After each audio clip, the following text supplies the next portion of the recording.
Bienvenue dans 13h15. Au sommaire aujourd'hui, une histoire de passion et de transmission, celle d'un savoir-faire. Nous allons partir pour le Périgord, dans une petite commune où un moulin résiste. Paul, jeune trentenaire, a décidé de reprendre l'entreprise familiale, meunier depuis 7 générations. Malgré la crise agricole, les aléas climatiques, il n'a pas fui vers d'autres aventures. Il réinvente son histoire. Le moulin de Paul, c'est la fable du jour. Elle est signée Héloïse Mallet avec Félix Albert et Guillaume Salasca.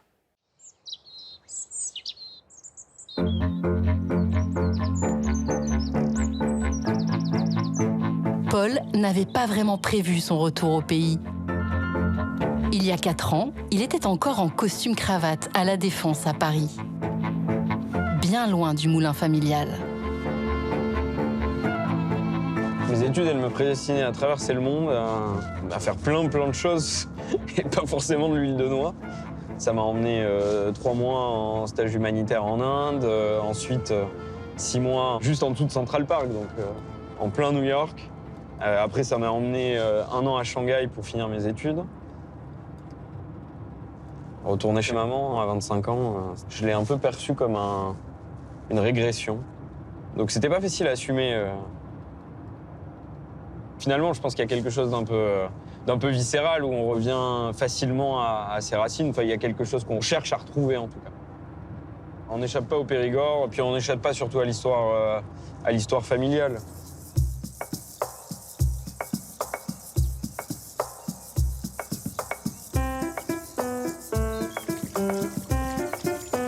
Le moulin de la Vessière, c'est donc une affaire de famille.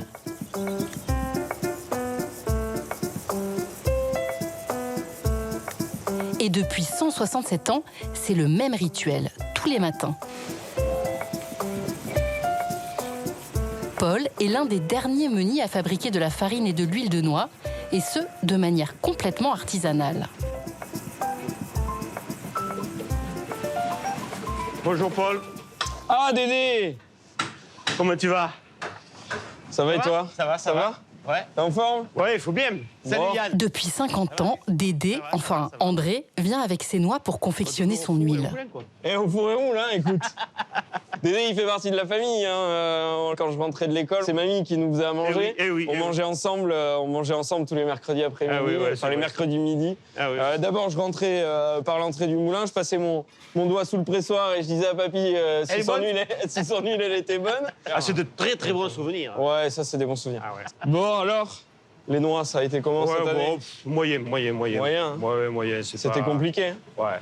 Avec la sécheresse, tout ça, ça a été vachement compliqué. Mais oui, nous aussi, ça a été une année compliquée. Ça a été une année compliquée. Mais c'est général. On a récolté tard. C'est général, ouais.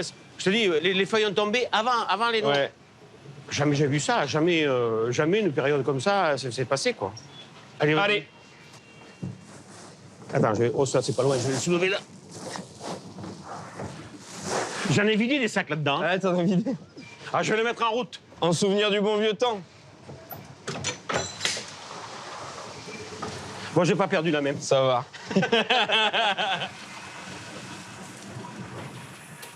Avec l'arrière-grand-père, j'ai appris. Ouais. C'est pas un métier qu'on apprend à l'école. Non.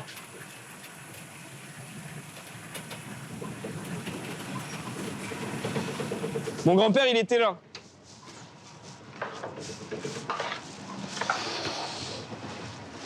Il se mettait au-dessus de la poêle, comme ça, Ah oui. et il regardait. Et puis il disait, allez Dédé, il faut touiller, ça va être chaud. Ça va être chaud. Ça va être chaud. Faut pas la faire cramer. Faut pas la faire cramer. Et vous êtes tombé dedans quand vous étiez petit? Comme Obélix. Oui, on est. Bah oui, cette poêle, j'y suis depuis que je suis gamin au-dessus. Le mercredi après-midi, je restais, quand j'étais tout petit, aider papy et Dédé. Et les copains avec qui je faisais du judo me disaient « Ah, tu sens pas bon !» Et en fait, c'est juste que je sentais l'huile de noix. C'est un produit qui s'imprègne, ça vous quitte plus. Donc les vêtements sont imprégnés, les cheveux, là, tout, vous transpirez l'huile de noix. Mais bon, c'est génial, hein. Enfin, nous, on aime ça. Ça va être bon, les gars. Qu'est-ce que t'en penses, Yann? Elle est bonne. Ah, tu vois, j'ai pas perdu l'œil. J'ai pas perdu l'œil. C'est bon?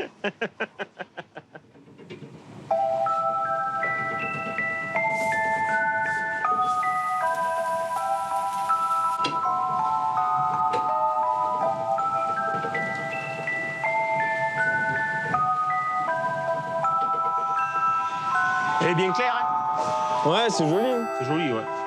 Malheureusement, c'est pas de l'or qui coule. Mais c'est l'or du Périgord. C'est l'or du Périgord, voilà.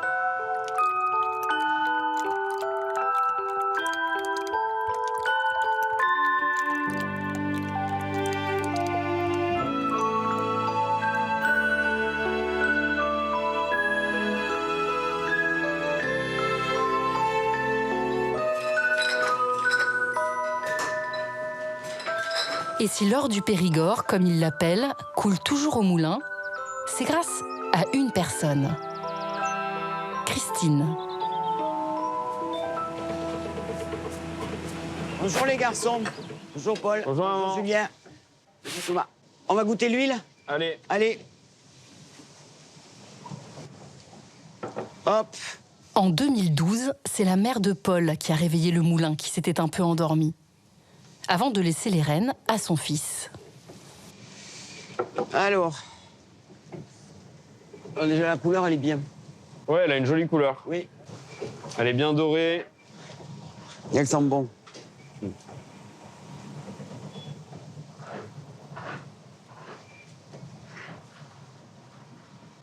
Goût franc de noix. Tout à fait. Avec un petit côté grillé derrière, mais qui domine pas. Pas d'amertume. Il n'y a pas d'amertume. Pas d'amertume du tout. Elle a un bon équilibre. Vous, le matin, vous n'êtes pas l'huile. Oui. On commence toujours la journée en goûtant l'huile qu'on a fabriquée la veille. Oh, on a l'habitude, on aime ça. Sinon, on fabriquerait pas ce produit. Vous avez bu le café d'abord ou pas? Non, on boit le café après. Parce que si on boit le café avant, on n'a plus le palais qui correspond. Donc on attend. C'est pour ça qu'on goûte de bonne heure quand on arrive. On goûte l'huile et après on boit le café. Il y a un ordre à respecter, ça c'est capital. Mais bon, c'est vrai que parfois le matin, faut être accroché. C'est comment de travailler avec sa mère? Faut être honnête, travailler en famille, ça a plein de bons côtés et on apprécie le faire. Mais parfois, ça peut clasher Et quand ça clash. et on a deux caractères assez forts en plus. Donc, bon, mais c'est pareil, ça dure jamais longtemps. Le plus facile, c'est de travailler avec mon fils parce que papa avait une personnalité excessivement forte et papa a eu beaucoup de mal à se dire qu'une femme allait avoir un rôle à jouer dans le moulin. Le moulin, c'est un travail d'homme. Donc le jour où je lui ai dit, papa, je voudrais venir au moulin et je vais reprendre le moulin, il m'a dit que j'étais complètement folle. Donc au départ, mon rôle essentiel, c'était de faire le ménage. Alors, petit à petit, j'ai eu l'autorisation de ramasser la pâte. Petit à petit, j'ai eu l'autorisation de mettre la meule en route. Et puis, ben, ça s'est fait. Mais les départs, ça n'a pas été facile.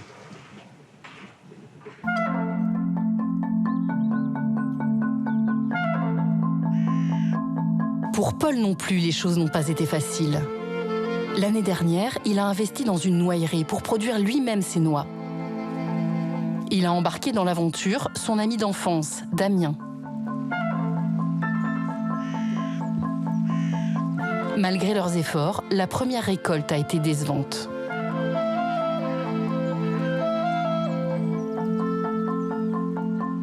Aujourd'hui, ils font appel à Bertrand pour soigner leur verger.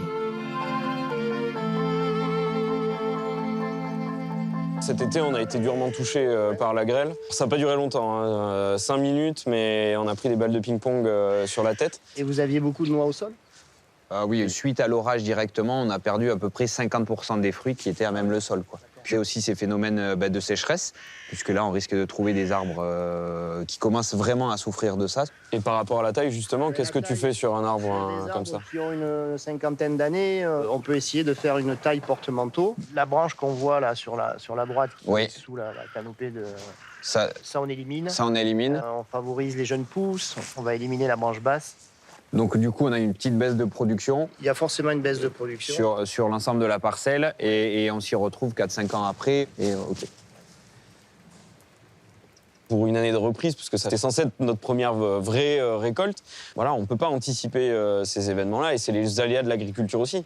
Alors, tout agriculteur a forcément connu ça dans sa vie. Ce qui est inquiétant, en tout cas, c'est que ça puisse se reproduire d'une année sur l'autre. Et si tous les ans, on doit faire face à des événements comme ça, Comment on valorise notre production derrière, c'est compliqué. Faut pas baisser les bras pour autant, parce que je pense qu'il y a aussi de belles années devant nous, et puis il faut garder foi en ce qu'on fait, parce que sinon on se lève plus le matin pour aller bosser dans le verger, quoi.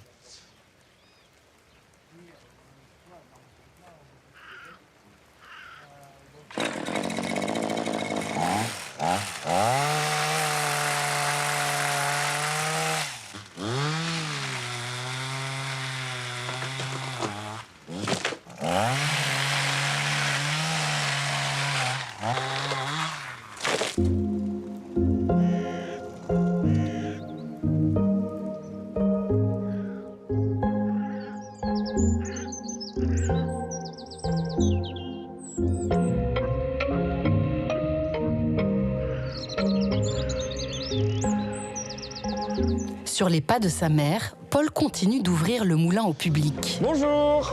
Paul Dieudonné, enchanté, bienvenue. Bonjour. Le trentenaire parvient à attirer 20 000 visiteurs chaque année.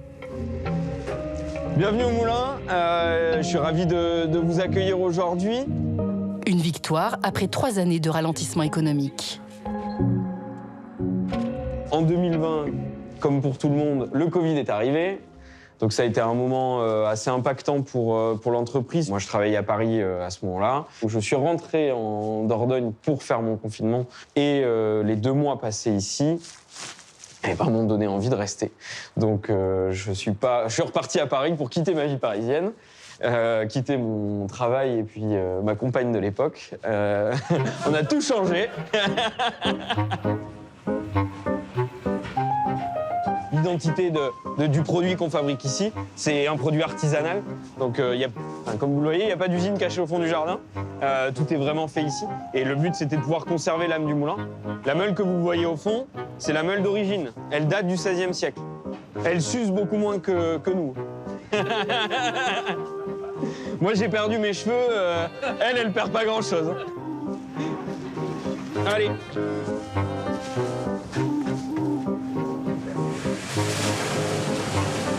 Malheureusement, aujourd'hui, on n'a plus les réserves en eau suffisantes pour tourner toute l'année à la force de l'eau. En complément, on a un moteur électrique qui permet de faire fonctionner tout le moulin. À l'époque, c'était plus simple, hein. Il y avait moins ces problèmes de sécheresse. J'ai 30 ans, en 30 ans, je l'ai vu 2 fois à sec, alors que mon grand-père, dans sa vie, il ne l'avait jamais vu. Donc là, on commence par l'huile de noix. Merci. Merci. Donc, toutes les huiles que l'on fabrique, ce sont des huiles d'assaisonnement, pas de cuisson. J'adore l'huile de noix avec une salade de lentilles, par exemple. Ça marche très bien. On peut l'utiliser sur les plats chauds aussi. Vous prenez une belle tranche de pain, un cabécou du Périgord, vous mettez un filet d'huile de noix par-dessus, au four, des petits cerneaux de noix à l'intérieur de la salade, et c'est top. Ça y est, j'ai faim. Alors, l'huile de noix à la truffe. Moi, ce que j'aime bien, c'est les coquillettes du dimanche soir de la flemme avec de l'huile de noix, avec de l'huile de noix à la truffe, c'est top. Merci beaucoup, j'ai été ravi de vous accueillir. Ici, Paul réalise 25% du chiffre d'affaires du moulin.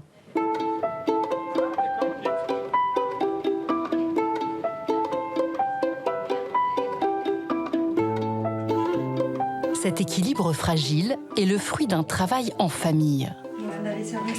Est-ce que tu pourrais me porter ce soir 3 filets de noix en 5 kilos? Paul travaille avec sa mère, mais aussi avec sa compagne, Caroline. Elle a quitté Bordeaux il y a 6 mois pour les rejoindre dans l'aventure. Ok. À toutes. Et nous encore, tu les mets pas en carton? Non, on les met pas en carton. Pourquoi vous les mettez pas en carton? Parce que les filets de 5 kilos, on les met pas en carton. On les met pas en carton. La noix, c'est de la coquille. Et après, la palette, elle est filmée. Bon, on a toujours fait comme ça, Julien a toujours fait comme ça. On va pas révolutionner. Mais bien sûr que si, tous les producteurs de noix font comme ça. Les filets de 5 kilos, ils sont montés sur les palettes. La palette est filmée, elle est expédiée. Bon, ben voilà, donc pourquoi tu... Je pense que je trouve que c'est... Bon, bref. Qu'est-ce que c'est le débat, Christine, là? J'ai rien compris. Le débat, c'est que je pensais qu'il fallait que ça soit fait différemment, mais Paul me dit que c'est pas nécessaire, donc il a certainement raison. C'est lui le chef, de toute façon. Mais voilà, tout à fait. C'est lui le chef, et puis non, mais c'était juste... Une mini-friction, comme ça arrive de temps en temps. Oui, c'est pas grave. Oui, ça arrive souvent, oui. Pas souvent, oui, ça arrive. Ça arrive, c'est le jeu. C'est le jeu. Bah, c'est ça l'entreprise familiale, oui. Pour relancer l'entreprise, Paul a recruté 13 nouveaux salariés en 4 ans. Là, on est d'accord, on est en cas euros ou en volume? 17 emplois qui pèsent aujourd'hui sur ses épaules. Là, c'est du volume. Okay. Là, ça, c'est le CA.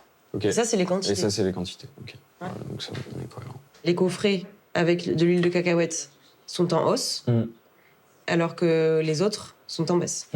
Et on a vendu beaucoup moins. Là, en quantité, on est à moins 20% par rapport à l'année dernière.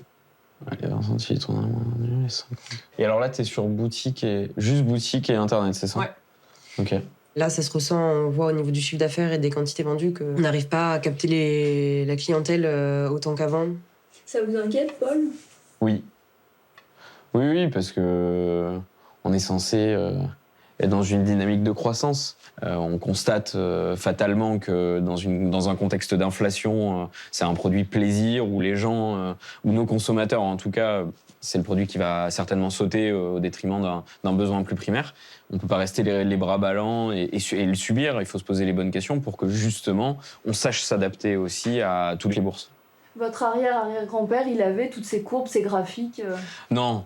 C'est sûr que non, mais ils avaient un sens du commerce qui était certainement plus intuitif, plus aiguisé. Et je pense qu'ils étaient bien meilleurs que nous pour calculer avec leur tête.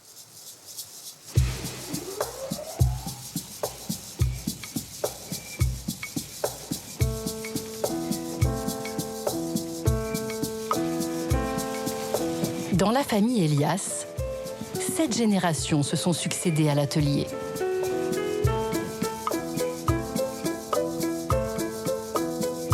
D'abord, il y a eu Jacques, le meunier dandy qui a vécu sous le règne de Napoléon III. À sa mort, son fils Léon hérite du moulin. Il y construit une boulangerie en 1902. Arrive ensuite la 3e génération, avec Paul qui installe une minoterie pour produire de la farine. Sa femme, Louise, fait tourner seule l'entreprise pendant toute la Seconde Guerre mondiale. Puis, leur fils unique, celui qu'on surnomme Jackie, perpétue la tradition. Pendant 30 ans, il transforme en huile les noix des habitants de la région. Les dernières générations, Christine et son fils Paul, ouvrent le moulin sur le monde en exportant l'huile jusqu'au Canada ou à Taïwan. Ouais. Ensuite, c'est les 4, là. Ouais. Alors, il y a toutes ces signatures, là, regarde. Moi, j'adore ces signatures-là, je trouve ça génial. Nous avons l'acte de vente du moulin qui date du 15 avril 1857.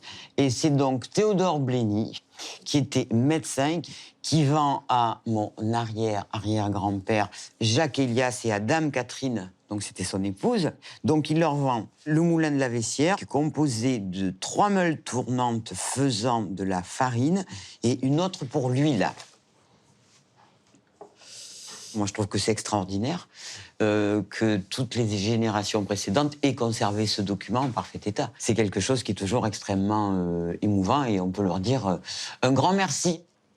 On a la photo de Jacques. Ce qui était génial, je trouve, à l'époque, c'est qu'ils étaient tous très bien habillés. On distingue un gilet sous son blazer, la cravate, forcément, une petite moustache et la mèche. Je trouve qu'il y avait quand même un air avec papy quand il était jeune. Ensuite, on a une photo de la famille qui date de 1944 où on s'aperçoit qu'il manque Paul, mon arrière-grand-père, qui était à ce moment-là prisonnier en Allemagne. Et c'est Mamie Louise, c'est ma grand-mère, donc, qui pendant toute la guerre s'est occupée du moulin toute seule. Et elle, c'est pareil, c'était une sacrée bonne femme qui avait une sacrée personnalité et du tempérament. Et là, après, dans les grandes photos, c'est un petit peu plus là, c'est papy. Hein, avec la bassine. Ah oui, bah la bassine. Paul était très proche de son grand-père. Ça, c'est un livret qui date de 2002, qui a été écrit par mon grand-père. Sur la première page, on a une illustration du moulin.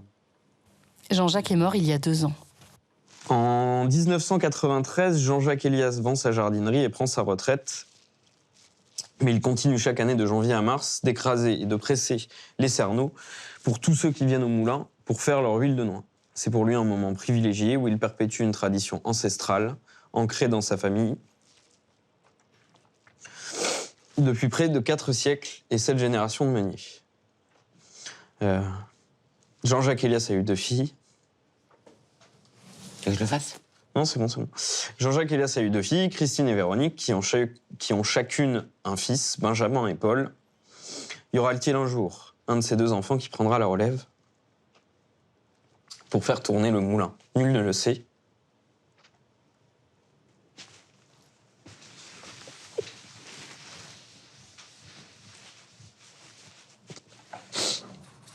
C'est beaucoup d'émotions.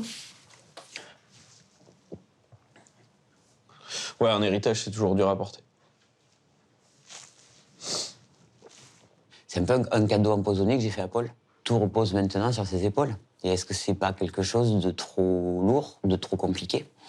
Et franchement, c'est une question récurrente à laquelle malheureusement je ne sais pas répondre. Est-ce que vous pensez que votre père aurait été fier Mais tout à fait. Papa aurait été fier. Je pense qu'il aurait aussi été tout à fait conscient des difficultés. En tout cas, depuis que moi j'ai repris, depuis 2020, où j'ai repris en plein Covid, il n'y a pas une année de référence, où on connaît des augmentations de charges importantes, où on bataille tous les ans pour essayer que ça se développe. Et alors on avance, mais c'est toujours pas aujourd'hui encore très simple. Parce qu'on se dit qu'en bientôt 170 ans d'histoire, des crises, on en a traversé, et toutes les générations en ont traversé.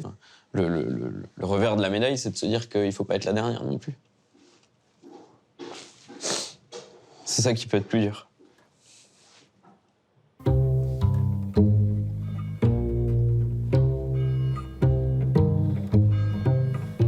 À l'époque, le moulin à eau était l'âme du village.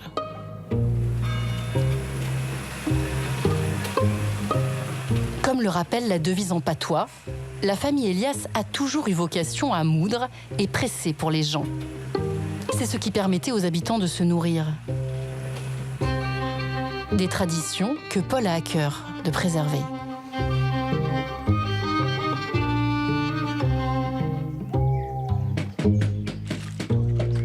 T'as passé fort.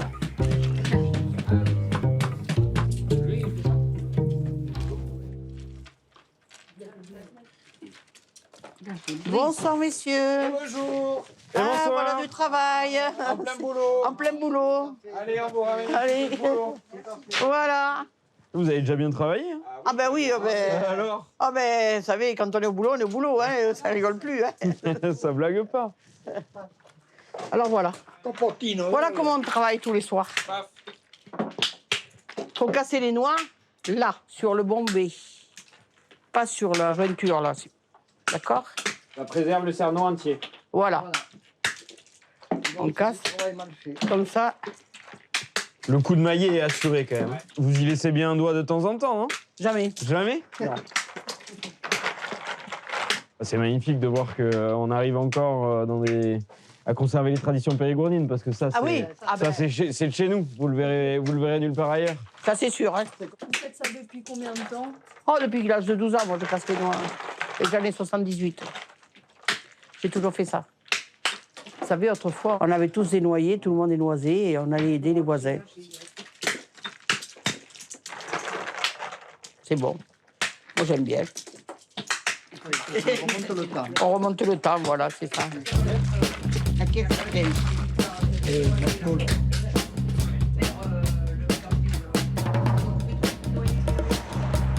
Dans ce territoire rural où beaucoup traversent les mêmes difficultés que lui, Paul a tissé des liens étroits avec d'autres petits patrons pour s'entraider. Il livre tous les 2 mois 200 kilos de farine de noisettes dans cette biscotterie. Il fournit aussi le chef de ce restaurant gastronomique.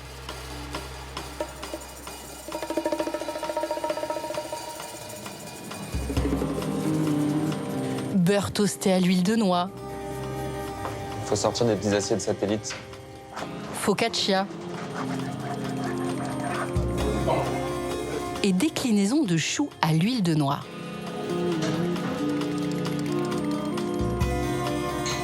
Devenu ami avec Paul, Louis s'amuse avec cette saveur. Salut Loulou. Ça va? Tu vas bien? Ouais, et toi? Ça va. Bon, on t'a ramené toutes nos petites trouvailles. Les cerneaux de la Noyerée. Vous aviez trouvé du curry jaune? T'en as? Oh, trop bien. Oh, ça sent bon. Ça sent bon, hein? Ah ouais. Il y a un peu de citronnelle là-dedans en plus.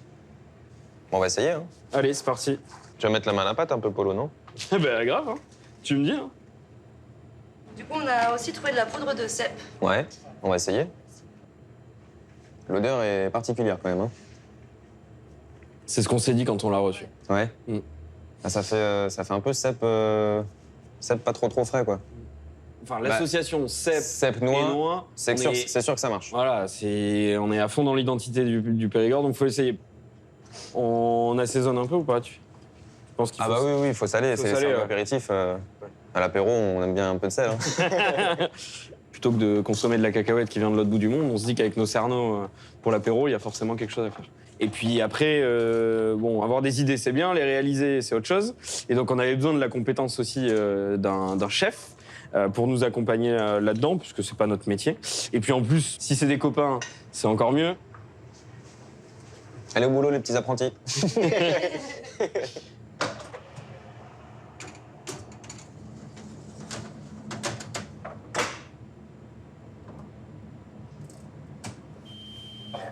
Le timing est parfait.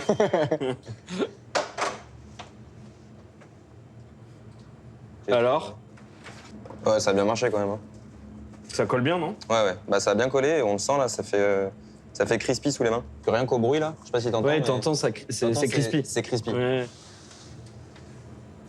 Magnifique. C'est croustillant à l'extérieur, tendre autour. Et puis tu vois l'a priori que j'avais sur le cèpe, juste au nez, t'as absolument pas le goût de l'odeur que ça avait. Curry? Allez. Allez, curry. Il est super bon le curry là. Ouais, de toute façon, c'était ton premier... Ouais, bah, c'était ma première envie et c'est validé, je suis content.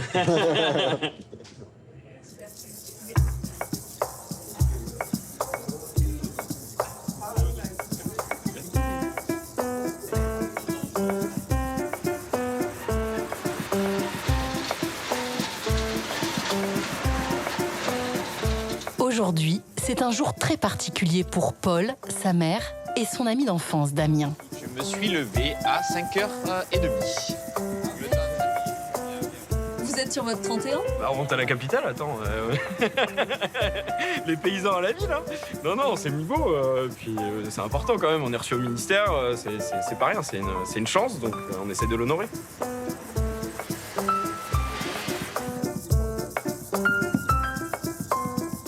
Pardon, bonjour. Bonjour, vous allez bien? Vous êtes le numéro 27. C'est le numéro sur le badge. Ça va et vous? Paul, enchanté.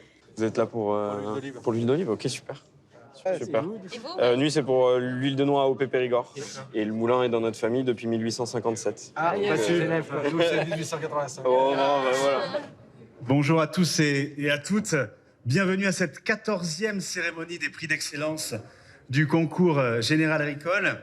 Si je vous dis Périgord et que je vous dis huile de noix AOP, il nous vient de la Dordogne. Je vous demande d'accueillir Paul Dieudonné, qui est récompensé pour son huile de noix. Venez là. Bonjour, monsieur le ministre. Bonjour, monsieur. Le moulin de la Vessière. D'abord, c'est toute une histoire de famille, le moulin de la Vessière, puisqu'il est effectivement dans notre famille depuis 7 générations. Et je suis là avec ma mère, puisqu'on dirige l'entreprise ensemble aujourd'hui. Ce prix, c'est avant tout le travail d'une équipe. Et puis, c'est le travail d'une filière aussi, la filière noix en Périgord, qui a souffert comme d'autres filières. On n'est pas les seuls. On essaye, en tout cas, tous les jours, de s'attacher à faire un produit de qualité. Et on veut aussi porter la voix de cette filière aujourd'hui. Et bien voilà qui est fait. Photo à l'appui.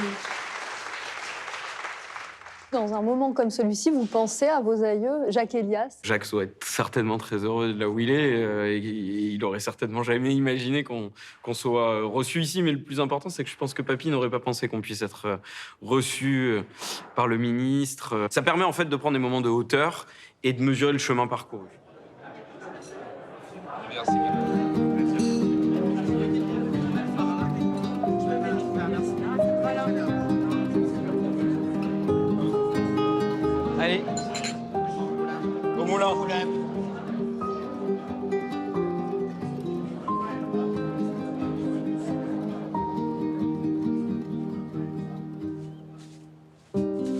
En 1993, Jean-Jacques Elias vend sa jardinerie et prend sa retraite.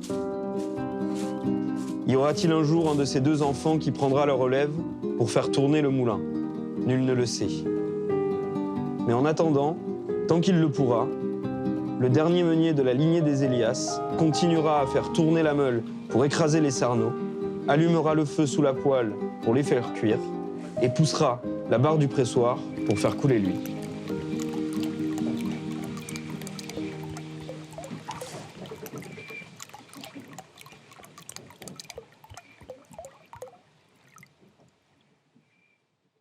Voilà pour ce document du jour. Demain, le retour de votre feuilleton des Français. Et puis ce soir, bien sûr, 20h, toute l'actualité. Et à 20h30, avec 2 grandes voix et de l'émotion, Barbara Streisand et Céline Dion. À tout à l'heure.